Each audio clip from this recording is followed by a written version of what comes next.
Halo teman-teman, jadi malam ini kita baru narik beberapa cindil.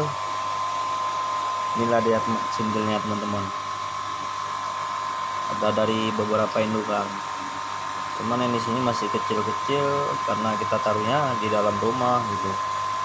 Kalau untuk yang sudah besar di luar sih, karena kan kalau untuk ngeloloh makan cindil ini malam-malam kan susah sih untuk bangun-bangun keluar ya, seperti ini teman-teman.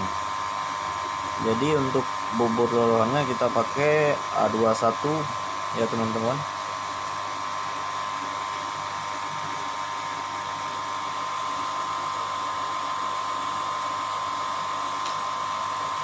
Seperti ini teman-teman cara ngelolohnya.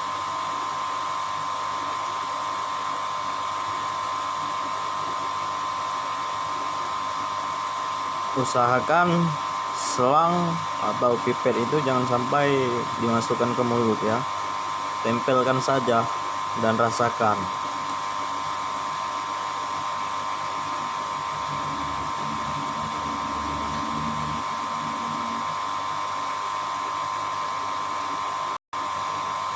Kira-kira sudah cukup sampai dengan temboloknya kelihatan sudah penuh isi, kita stop.